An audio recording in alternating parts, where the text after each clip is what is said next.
Your muscles? Not too bad. Let's flex together.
Everyone was mesmerized by my muscles.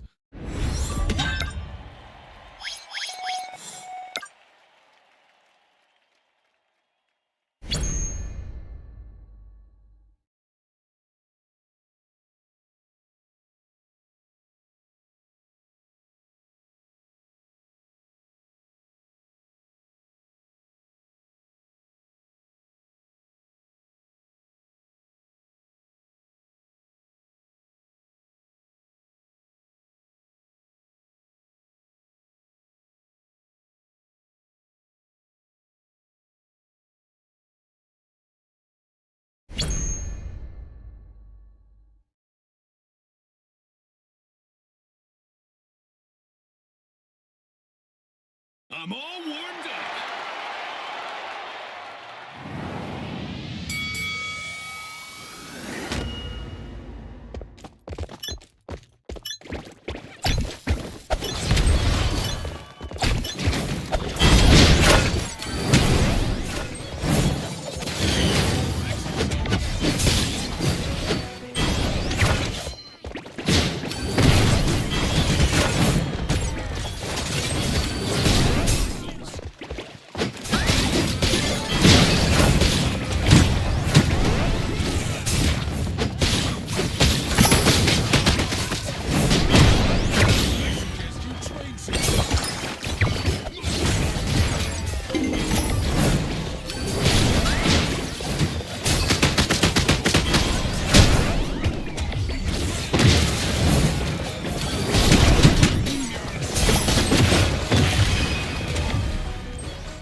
mesmerized by my muscles.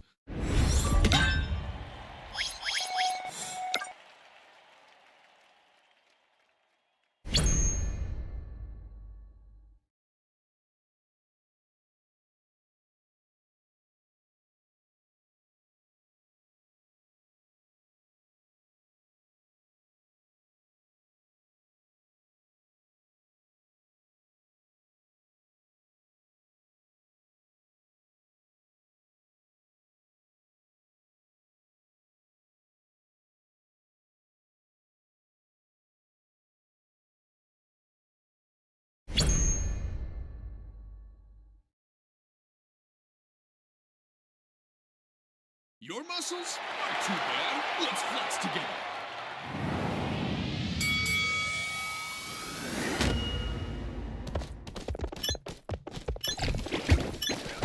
Take a look at these quads and legs. Let's go!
Everyone was mesmerized by my muscles.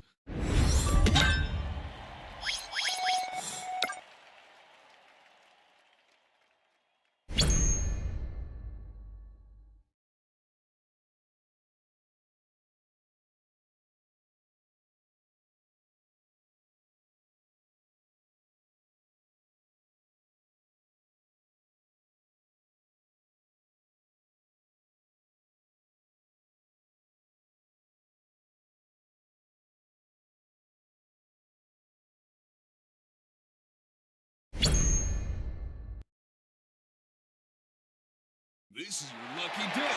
You get to work out with Kaiser.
Everyone was mesmerized by my muscles.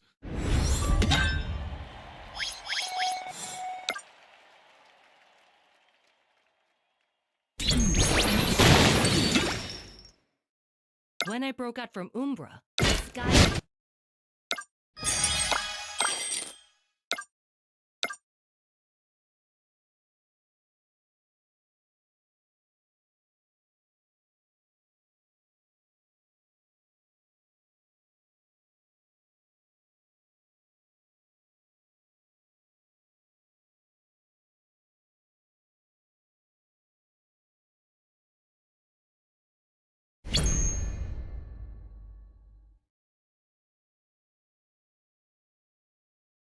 Let's see whether all that training has paid off.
Were you bewitched by a fox or something?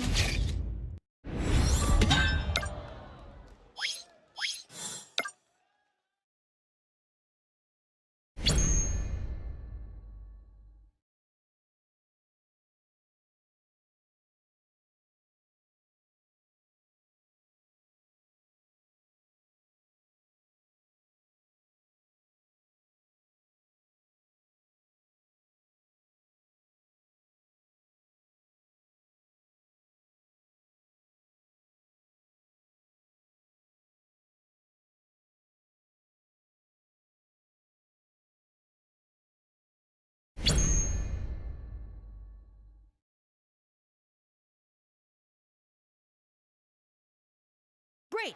Let's get started, shall we?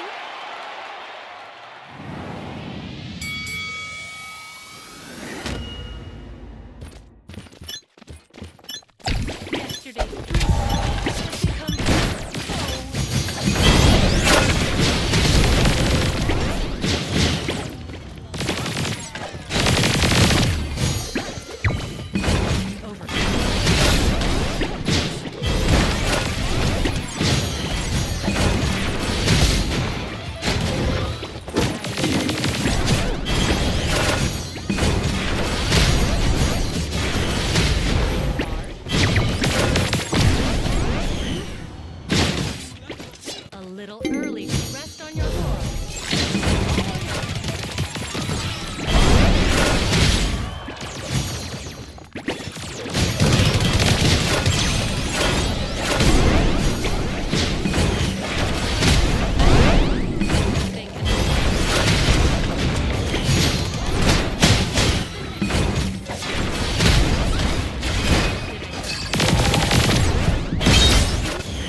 That's life for me.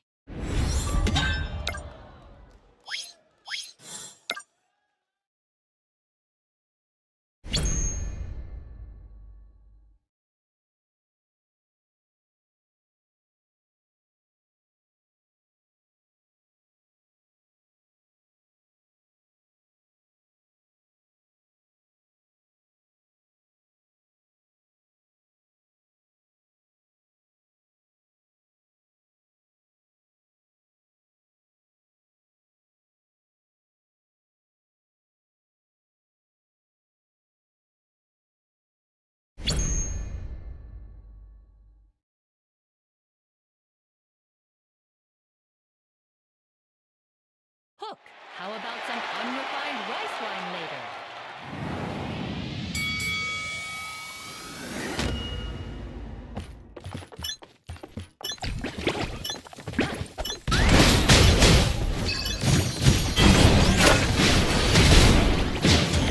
Student becomes a master.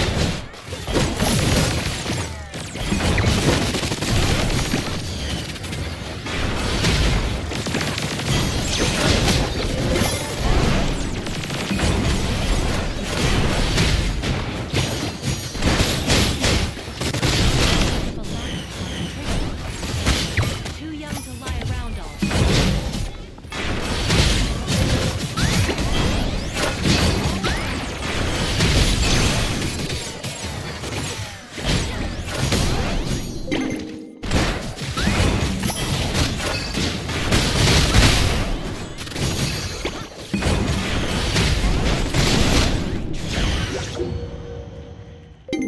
A little early to rest.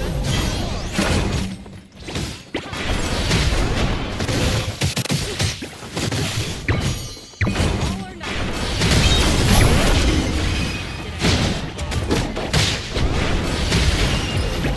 More times than next.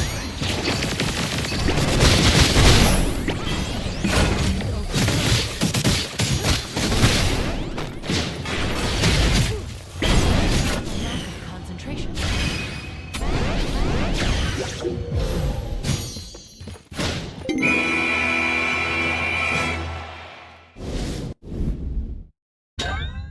Isn't there anyone stronger than that?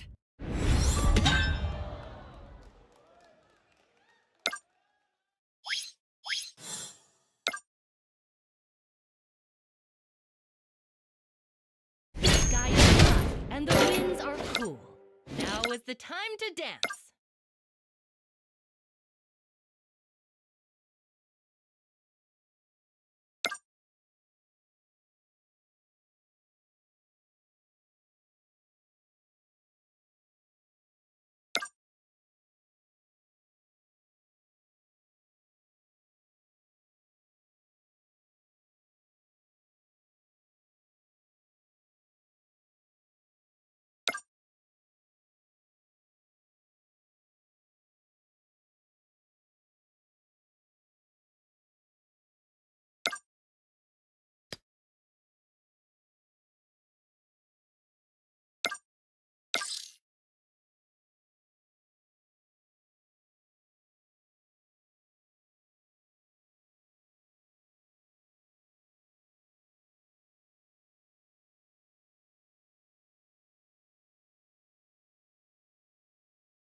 triggering, because even if the situation appears to be calming down, the real financial consequences haven't hit the average person yet. This is going to hit your finances hard, and most people won't see it coming until it's too late. That's why today I thought it was important to explain what's actually going on, break down the direct impacts on you, and give you my thoughts on how you can protect yourself from the storm. I'm prioritizing getting this video out fast, so don't expect the editing to be as slick as usual. It's far more important for you to hear all this information sooner rather than later, so you can take action quickly. Trust me.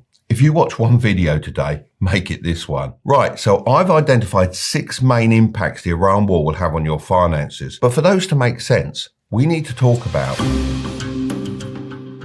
Have you ever noticed that every headline right now seems to contradict the last one? It's almost like the mainstream media is purposely trying to keep everyone confused so that we don't connect all the information that actually matters. That's why I'm going to give you a rundown of everything you need to know about the Iran war in the shortest time possible before we get into the direct impacts on you and your finances. So on February the 28th, the US and Israel launched a coordinated strike on Iran, codenamed Operation Epic Fury, firing nearly 900 strikes in just 12 hours, targeting military sites, nuclear facilities, and senior leadership. And as you can probably imagine, Iran didn't just sit there and take it. They fired back immediately, sending missiles and drones at Israel, US bases, and allies across the Middle East. But the move that really shook the global economy came on March the 2nd, when Iran closed the Strait of Hormuz. Now, if you don't know what the Strait of Hormuz is, picture it like this. Imagine there's a single stretch of motorway, but practically, the world isn't sure. And that uncertainty alone is enough to keep the damage going, because no matter what happens next, the shockwave is already on its way. The damage has been done, and that's what I want to talk to you about today. Not the politics or the military tactics. I'm really not interested in that. What I'm interested in is what this actually means for your money, your job, and your day-to-day life over the next 6 to 12 months. Because there are 6 impacts unfolding right now that I think every single person needs to understand. Let's get into them. The biggest lie people are being told right now is that the situation is cooling off, when financially, it's just getting started. Yes, the fighting might be calming down, but that doesn't mean your energy bill, food prices, and transport costs will also go down. That's not how this kind of shock works. Think of it like food poisoning. The moment you stop eating a dodgy prawn, it doesn't mean you suddenly feel fine. The poison is already in your system, and it takes time to work its way through before you feel the full effects. That's exactly what's happening to prices right now. But Mark, aren't you being a bit over the top? This is just about oil prices, right? Well, yes, it's about oil prices, but no, I'm not being over the top, because oil affects so much more than you first think. It's the invisible ingredient in almost everything you buy. Think about your last grocery shop. Every single item on those shelves was grown, processed, packaged, and driven to that supermarket, and every step of that process costs money. And the moment oil gets more expensive, the steps get more expensive too, until it finally lands on your receipt. Energy prices have already risen double digits this year, and I'm genuinely concerned it could go a lot higher over the next 3 to 6 months as the shock works its way through the system. That means higher energy bills, more expensive food, and pricier transport costs for everyday people. So what can you actually do about it? Well, the most important thing to do right now is be very careful about making big financial commitments based on the assumption that things are about to get cheaper. Because realistically, your monthly expenses are probably going to keep going up before they come down. If you're thinking about signing a new lease, taking on debt, or making a big purchase, just pause for a moment and save a bit of extra money to give yourself some breathing room. That's also why it's essential to stay informed, because a lot of what's happening right now is complex, fast-moving, and easy to misunderstand, which means most people will go through it blindly. The ones who take the time to understand it will definitely make better decisions with their money. And that's exactly why I started a new YouTube channel recently called Mark Tilbury Economics, where I break down the biggest things happening in the economy and explain what they actually mean for you and your money. So definitely consider subscribing if you want to stay up to date with the stuff that actually matters businesses get hit from two directions at once. On one side, their costs go up like transport, manufacturing, electricity, things like that. And on the other side, people start spending less because their bills are going up too. It's like a sandwich being squeezed from both sides at the same time. And when this happens, businesses have to make decisions fast. It usually starts small, like cutting overtime and freezing hiring. But as the crisis continues, it'll almost certainly lead to layoffs. And look, I'm not saying this to scare you. I'm saying this because the warning signs were already there before the oil shock even hit. Job growth has been slowing down. Companies have been quietly pulling back. And the last time the hiring rate was sustained at this level was during the financial crisis of 2008 and 2009. If you have a job right now, you're probably safe, at least for the meantime. But my concern is that when you layer an energy shock like this on top of an already struggling market, everything accelerates. Historically, when something like this happens, energy spikes, businesses get squeezed, hiring slows, and people get fired. It's like a chain reaction. It's pretty worrying stuff, but luckily, there are a few things you can do to protect yourself. First, don't assume your income is guaranteed.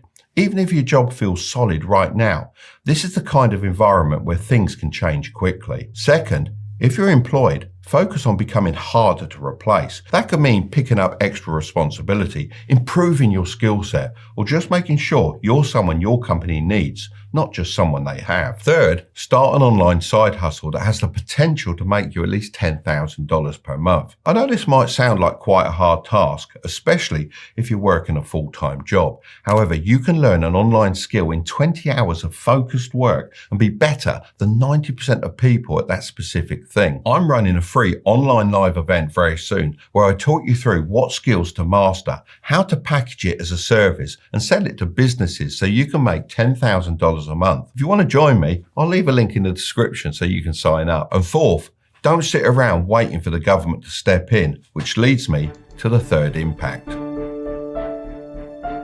If you don't want to be like everyone else, then you've got to stop assuming someone or something is going to fix this for you. You see, if you've been through a financial crisis before, whether it was 2008 or the pandemic, you probably remember thinking at some point, okay, this is bad, but surely the government are going to do something. And they did. Interest rates got cut. Money was printed. Stimulus checks got sent and things stabilized fairly quickly. It wasn't pretty, but there was a safety net. And most importantly, it held strong. But this time around, I'm worried that that safety net has a massive hole in it. You see, in a normal crisis, the first thing central banks usually do is cut interest rates. If you don't know what that means, a simple way to think about it is the price of borrowing money. When rates are low, borrowing becomes cheaper. So businesses take out loans to invest and grow. People apply for mortgages, money flows from left to right, and the economy keeps going. So when something goes wrong, central banks cut rates to make money cheaper to borrow, which gets the economy moving again. It's actually the most common tool they use, and it normally works a treat. But the problem right now is you can't exactly cut rates when inflation is rising, because cutting rates pumps more money into the economy, and more money chasing the same amount of goods pushes prices up even further. And because oil just had its biggest spike in nearly 40 years, inflation is rising. So if you can't cut rates, why not just print more money like we did in the pandemic? Well, the US is currently sitting on $39 trillion in national debt, and the interest payments alone come to about $88 billion a month. That's roughly $1 trillion a year just in interest, not funding hospitals, schools, or infrastructure, just interest. To put that into context, because I know throwing around trillions and billions can feel a bit alien, for every dollar the government collects in taxes, 19 cents of it now goes straight to paying interest on debt. Think of it like someone who's maxed out every credit card they own and is already struggling to make the minimum payments every month. Would you tell that person to just borrow more? Of course you wouldn't. And that's the position the US is in right now. Every option they have to fix the crisis could cause a domino effect somewhere else. So what does this mean for you? Well, I'd suggest not waiting around for the government to make things easier. This isn't 2008 or the pandemic, and the playbook has completely changed. To clarify, I'm not saying it's impossible for the government to step in and help, but the usual interventions just don't make as much sense as they used to. Now, when you put all three of these impacts together, rising prices, a weakening job market, and a government with limited tools, you start to get a scenario that economists actually have a name for: And that leads me to impact 4. Imagine it's a random Tuesday morning and you've just found out that your job is at risk. Then on the same day, an energy bill comes through your door and it's gone up by 30%. That's not just bad luck, that's stagflation. And it's one of the nastiest economic situations a country can find itself in, when prices are high but the economy is weak, because the tools that fix one problem directly make the other one worse. Most people have heard the word stagflation being thrown around, but I don't think many fully understand what it means. So let's break it down. This might get a bit complicated, but I promise it'll all make sense soon, so just stick with me. In a normal recession, which has happened loads of times in the past, the economy shrinks, people lose jobs and spending drops. But at the same time, prices tend to come down too, as a result of the decrease in spending. Stagflation, on the other hand, is like the evil twin. The economy slows down and prices keep rising at the same time. So your income is under threat, but the cost of living just keeps climbing. Now, the tools that fix inflation, which is typically raising interest rates, make the recession worse. And the tools that fix a recession, typically cutting rates and printing money, make inflation worse. It's kind of like being stuck in quicksand. The more you struggle, the deeper you sink. It's pretty crazy, right? But let me bring it back to you watching this right now. US inflation just jumped to 3.3%, up from 2.4% the month before. And Goldman Sachs has cut their GDP growth forecast down to 2.1. So put simply, prices are rising while the economy is slowing, which is a textbook setup for stagflation territory. Don't get me wrong, I'm not saying this will definitely happen, but there's some interesting data I keep coming back to that I'd like to share with you. There's a company called Moody's, and they've built an AI model that's been tested against 80 years of economic data to predict recessions. Every single time this model has crossed the 50% probability threshold, a recession has followed within 12 months. Not just a few times, every single time. And right now, that model is sitting at 49%, 1 percentage point away from a threshold that's never been wrong. And the worst part? That 49% reading was calculated before the Iran war even started. The last time the world dealt with proper stagflation was the 1970s, and it lasted an entire decade. That's 10 years of high prices, weak growth, and shrinking standards of living for everyday people. So how do you position yourself here? Well, the key thing to understand is that during stagflation, cash loses value because inflation is eating away at it. But risky growth investments can also fall because the economy is shrinking. The people who survived the 1970s best were the ones who owned things that held their value when prices rose. Basically, real assets that people need regardless of what the economy is doing. I'm not saying to go out and buy a farm or a barrel of oil, but if your entire financial life is sitting in cash savings or growth stocks, this might be the moment to think about diversification rather than just riding it out. Now, one of the ways governments typically try to escape stagflation is by weakening their own currency. And that brings us to an impact that could affect every single one of us in a very real way. Right now, every dollar in your bank account, every pension payment you're expecting, and every investment you own is only as strong as the system holding it up. And as things stand, some very large players are starting to question that system. The US dollar is what's known as the world's reserve currency, which sounds complicated, but all it basically means is when countries around the world trade with each other, they mostly use dollars. And when governments want to safely store wealth, they do it in dollars. Think of USD like the language of global finance. Every country speaks their own language at home, but when they need to do business with each other, they all speak the same language. And that language is the dollar, which is incredibly powerful for America, but also very important for the rest of the world.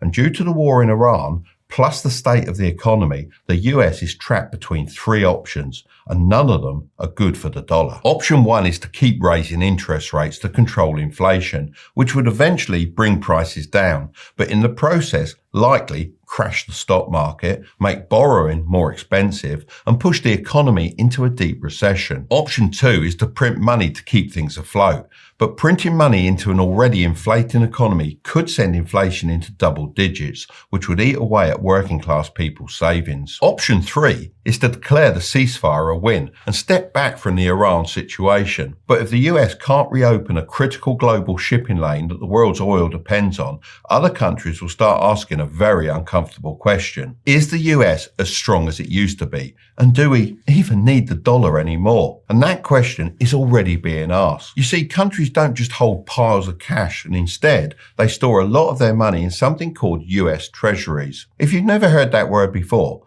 think of it like this. It's basically a country putting its savings into a special American bank account, and the US government then uses that money and pays them interest on it. For decades, it's been seen as one of the safest places in the world to store money.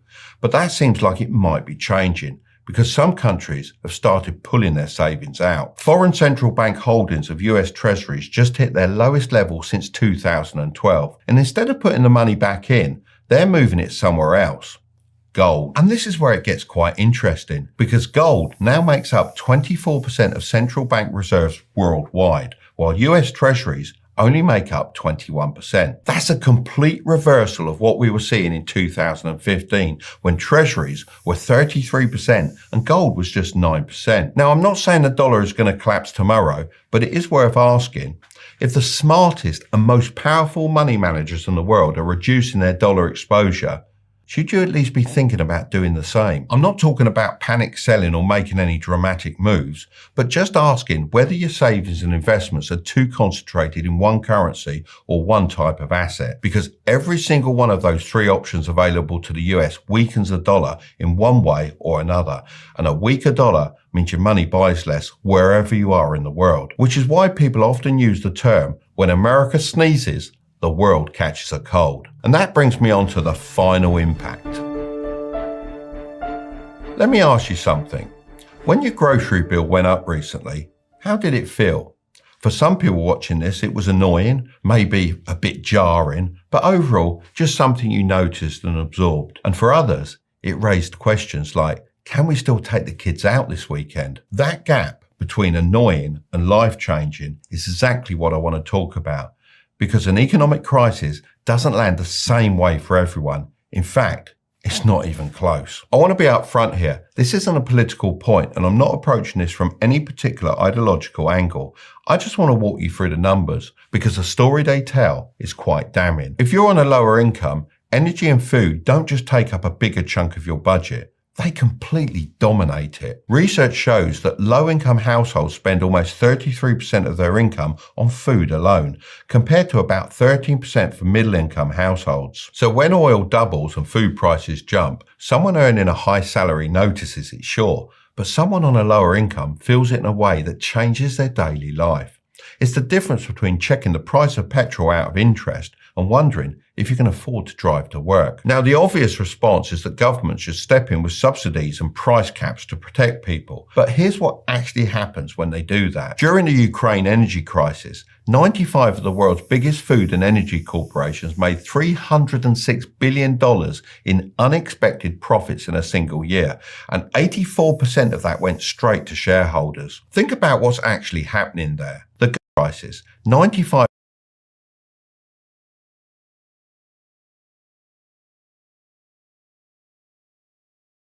of the world's biggest food and energy corporations made $306 billion in unexpected profits in a single year, and 84% of that went straight to shareholders. Think about what's actually happening there. The government takes money from taxes and uses it to cap what people pay for energy. Meanwhile, the energy companies keep charging full price to the government and pocketing the difference. The money meant to protect ordinary people ends up flowing to the people who already own the energy. It's like filling a bucket with a massive hole in the bottom. You're pouring as much in as you can, but the water's going somewhere you never intended it to.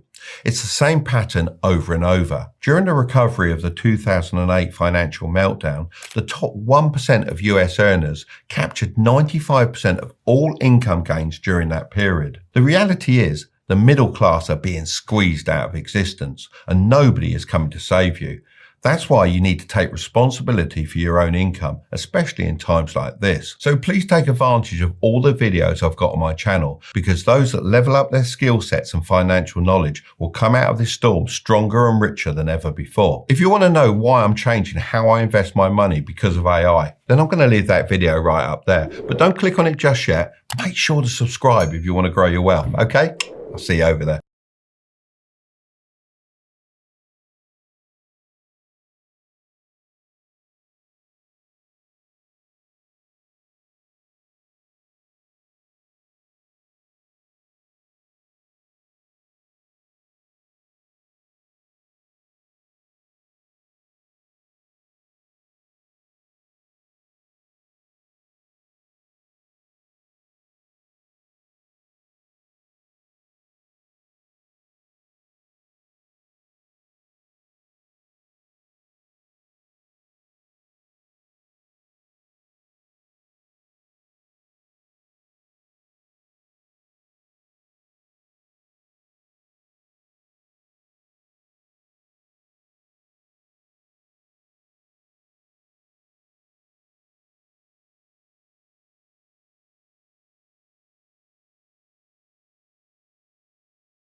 yourself from the storm.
Dominated the search results. So I reached out to him and asked him for his prices. He told me he was just posting some of his designs for fun on TikTok. He wasn't even doing it as a side hustle, so politely declined. However, his videos kept growing in popularity. That was the average salary in 2000, $31,000. This was the average house price in 2000, $119,000. Take away $11,000 for the average expenses and you could buy a house in 6 years. You won't believe how much harder it is now. Wages have increased by $22,000, but that equals the average expenses. So we'll take that away, and house prices have not gone up by 50%, not 200%, but 241%. That's $407,000. This means 13 years of work could buy you a house, but by then, it'll be so much more. That's why learning to invest now is so important. That was the average salary in 2000, $31,000.